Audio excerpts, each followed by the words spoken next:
আজ যেহেতু নীল পুজো, কী করণীয়? আজকে 1 ঘটি জল আপনারা নিয়ে 11 বার শিবলিঙ্গ প্রদক্ষিণ করে জলাভিষেক করবেন এবং ওং নমঃ শিবায় মন্ত্র 108 বার পাঠ করবেন।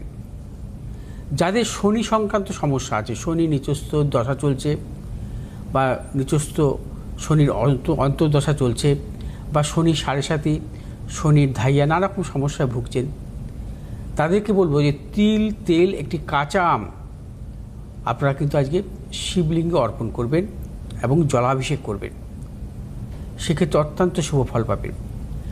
আজকের দিনে ডমরু, ধাতব কোনো সর্প এবং ত্রিশূল শিবলিঙ্গে কিন্তু আপনারা অর্পণ করবেন এবং সেটি কিন্তু সারা বছর ঘরে রেখে দেবেন। যদি সম্ভব হয় ঈশান কোণে রাখবেন বা ঘরের উত্তর দিকে রাখবেন, কোনো আলমারিতে বা যাই হোক শোকেজে রেখে দেবেন। আজকের দিনে অর্পণ করবেন। আজ শিবের প্রিয় হচ্ছে রুদ্রাক্ষ, যে কোনো ধরনের রুদ্রাক্ষ।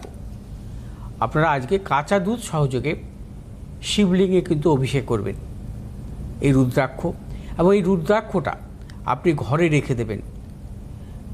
যদি আপনার সন্তানের সাফল্যের জন্য একটি ছোট কোনো বাক্সের মধ্যে করে আপনারা সন্তান যে ঘরে থাকে সে ঘরে রাখলে অত্যন্ত সাফল্য পাবেন, সারা বছর রেখে দেবেন।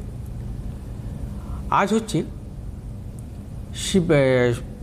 সন্ধেবেলায় 12টি প্রদীপ জ্বালাবেন এবং 12টি প্রদীপ যখন জ্বালাবেন ওং নমঃ শিবায় মন্ত্রে, এর পাশাপাশি সন্তানের উদ্দেশ্যে বা স্বামীর উদ্দেশ্যে কিন্তু মোমবাতি জ্বালাবেন। নীল মোমবাতি হলে খুব ভালো হয়, মোমবাতি কিন্তু জ্বালাবেন। যদি আপনার 2টি সন্তান থাকে, 2টি মোমবাতি, নীল মোমবাতি, এবং স্বামীর উদ্দেশ্যে 3টি মোমবাতি জ্বালাবেন। এভাবে জ্বালাবেন এবং প্রত্যেকটি সদস্যের নামে বাড়িতে কিন্তু সেভাবে মোমবাতি জ্বালাতে পারবেন। মোমবাতি যেন না নেবে লক্ষ্য রাখবেন। মোমবাতি জ্বালিয়ে আবার পাখা ছেড়ে দিলেন তাদের মুশকিল, যাতে মোমবাতি না নেবে সেভাবে রাখবেন।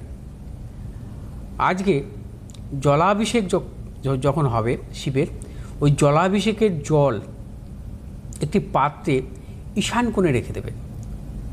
আপনার বাস্তু সংক্রান্ত কোনো সমস্যা থাকলে সেটা কিন্তু দূর হবে এবং বাস্তু